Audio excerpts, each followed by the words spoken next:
Es tarde. La casa se aquieta, la luz se apaga y un vacío se abre como una puerta que cruje. Conoces este minuto. El feed se silencia, pero la mente no. Hay preguntas que no aceptan una siesta. Si esto ya te ha pasado, respira. No es para huir, es para mirar de frente. Hasta el final de este video obtendrás una brújula. No una promesa mágica, sino criterios lúcidos para atravesar el silencio sin anestesia. De un lado, Albert Camus en El mito de Sísifo, lo absurdo como el choque entre nuestra hambre de sentido y un mundo que no responde.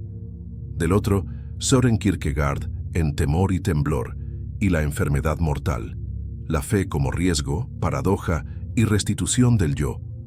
Nuestro tema es claro y por eso exigente: fe en el vacío o esperanza en el infinito. La tesis es simple de decir y difícil de vivir. Es posible sostener lucidez sin cinismo y esperanza sin autoengaño. Hoy vamos a confrontar páginas y dilemas sin caricaturas. Y empiezo con una pequeña historia. 3 de la madrugada. Te levantas a tomar agua. El vaso toca los labios y la pregunta toca el alma. Si nada responde, ¿por qué continuar? Camus diría, porque la pregunta es digna y nos convoca a una revuelta que cuida. Kierkegaard diría, porque el salto de fe no niega el mundo, lo devuelve. Te pregunto, ¿y si el silencio no probara nada, ni en contra de Dios ni a favor, sino que exigiera responsabilidad y coraje? Una fe sin examen es tan peligrosa como un escepticismo perezoso. Riesgos, atajos, consumo, cinismo, espiritualidad mágica. Mi autoridad es el compromiso con la precisión. Vamos a las obras, al drama de los personajes y al nervio de las ideas. Tu deseo es antiguo y legítimo. Paz con propósito. Si este recorrido te llama, quédate conmigo. Comenta presente y sigue. El contenido comienza ahora. Definimos lo absurdo, distinguimos revuelta y salto y preparamos la travesía.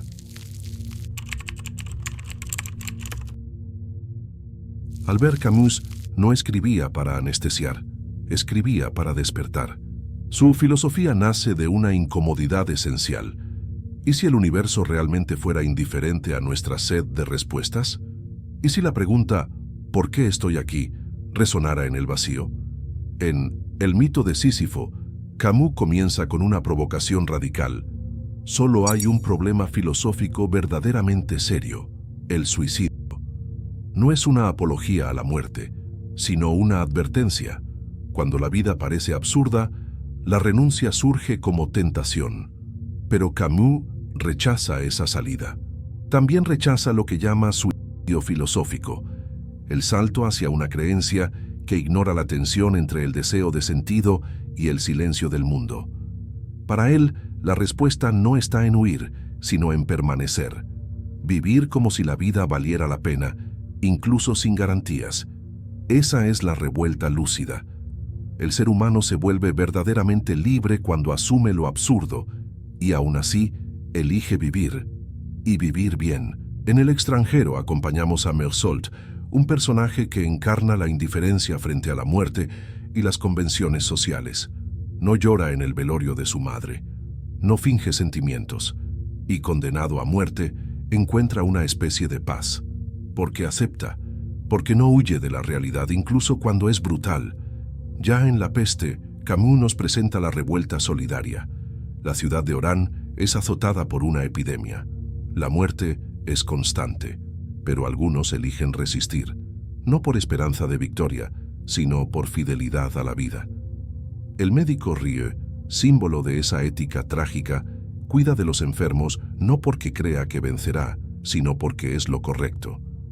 La peste se convierte en metáfora de la condición humana. El mal es constante, pero eso no nos exime de responsabilidad. En El hombre rebelde, Camus profundiza este dilema. ¿Cómo decir no a la injusticia sin caer en la tiranía? ¿Cómo rebelarse sin convertirse en un nuevo opresor? La respuesta está en el límite. Toda revuelta que no reconoce un valor superior a sí misma degenera.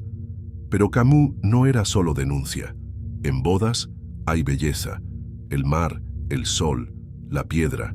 el mundo sensible como santuario, no un templo religioso, sino una especie de sacramento pagano, la gratitud trágica por estar vivo, la admiración por el instante. Camus nos enseña que la vida puede no tener un sentido dado, pero aún así es digna de ser vivida con plenitud, y que, frente al absurdo, podemos no responder con creencia, sino con presencia. Si Camus fue el poeta del absurdo, Kierkegaard fue el cartógrafo de lo invisible. Donde el francés buscaba dignidad en el enfrentamiento con el silencio, el danés veía en ese mismo silencio un llamado a saltar.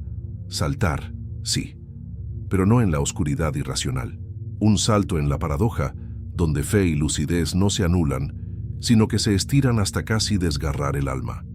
Para Kierkegaard, pensar sobre la existencia no es un ejercicio académico, es un incendio interior. En Temor y Temblor, revisita la historia de Abraham, aquel que, sin comprender, sube la montaña para sacrificar al hijo prometido por Dios. ¿Pero por qué? Porque cree que, incluso ante el absurdo ético, Dios restituirá lo imposible. A eso, Kierkegaard lo llama fe. No una fe dogmática, sino una fe como riesgo real, una fe que la razón no puede explicar, pero que la interioridad reconoce como verdadera.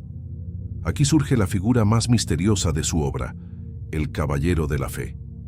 Diferente del caballero de la resignación infinita, que acepta perderlo todo y aún así permanece noble, el caballero de la fe cree que lo imposible le será devuelto. Y lo más sorprendente, no es un monje aislado. Vive entre nosotros, va al mercado, paga cuentas, sonríe, pero guarda un secreto en silencio. Apostó todo por Dios, incluso sin garantías, sin voz del cielo, solo con el corazón en llamas.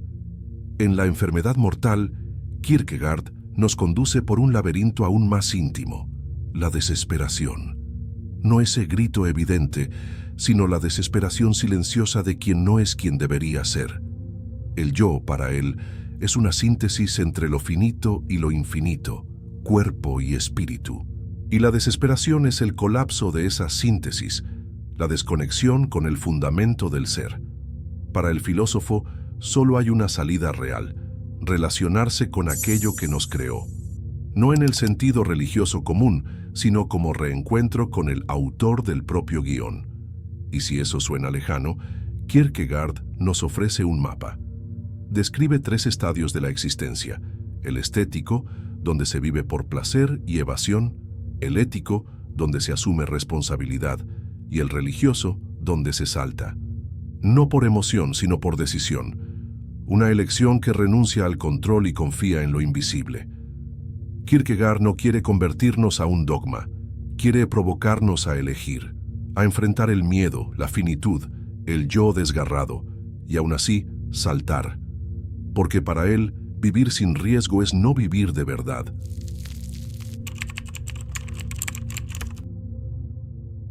Ahora que has escuchado a Camus y a Kierkegaard en sus propios ritmos, uno más seco y solar, el otro más profundo y nocturno, es hora de enfrentarlos cara a cara, no como quien escoge un vencedor, sino como quien busca un espejo más honesto para sí mismo.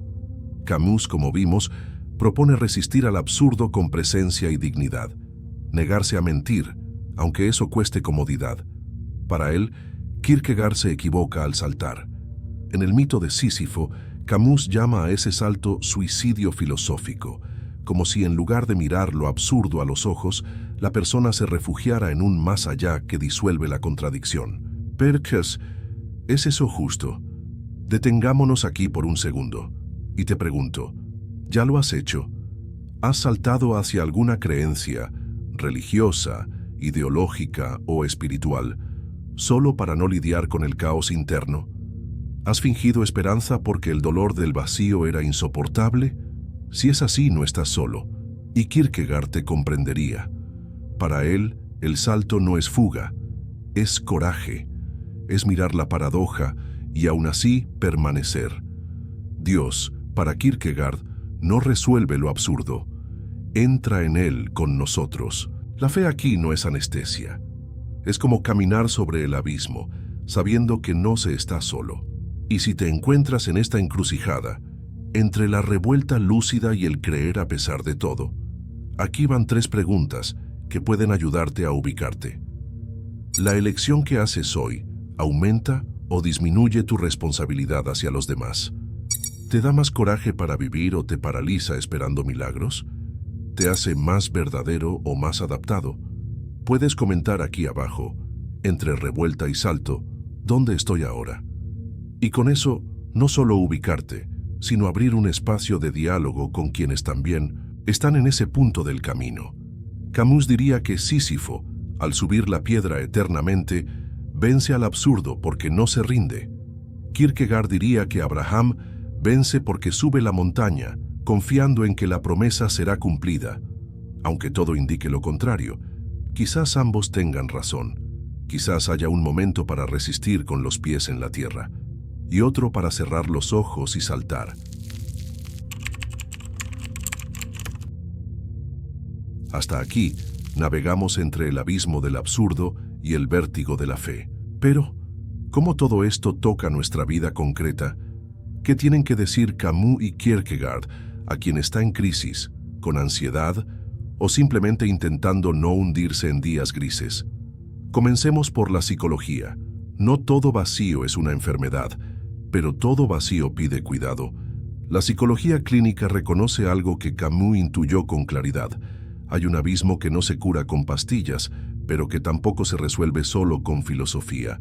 El sufrimiento existencial, esa sensación de no encontrar propósito incluso teniendo todo, necesita ser nombrado, acogido y comprendido.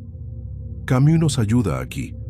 Su invitación a la revuelta lúcida es una herramienta práctica contra la rumiación mental. En lugar de ahogarse en pensamientos circulares, él propone un gesto concreto: cuidar del otro, actuar, caminar. La acción como antídoto contra la desesperación. Kierkegaard, por otro lado, se sumerge donde pocos se atreven, en la desesperación silenciosa de quien ha perdido el vínculo con su propia alma. Para él, la ansiedad profunda es un síntoma espiritual, un grito del yo que ya no sabe quién es, y su propuesta, aunque suene mística, es profundamente humana. Restablecer el contacto con el centro, con el fundamento del ser. En este punto entra la espiritualidad, pero no como dogma ni autoayuda edulcorada. Aquí hablamos de una fe que exige coraje, de una oración que no sirve para pedir cosas, sino para soportar lo real, de un silencio que no huye, sino que escucha. ¿Ya has experimentado eso? ¿Has intentado quedarte en silencio durante 10 minutos sin distraerte? Inténtalo mañana. Lo que emerja en ese espacio puede que no sea bonito, pero será verdadero. La ciencia de la religión también tiene algo que ofrecernos. Nos muestra cómo las comunidades, los rituales y los símbolos ayudan a contener el caos interior. Un rito bien vivido no es teatro. Es un lenguaje antiguo para sostener lo invisible con las manos. Y la literatura, sí, también es medicina. Releer. El extranjero, o temor y temblor, con ojos que buscan algo más que entretenimiento, puede ser terapéutico, porque estas obras no nos responden, nos acompañan. Camus y Kierkegaard, tan distintos, convergen en un punto. No vivir es más peligroso que arriesgarse. ¿Y tú, vas a cruzar o te quedarás en la orilla?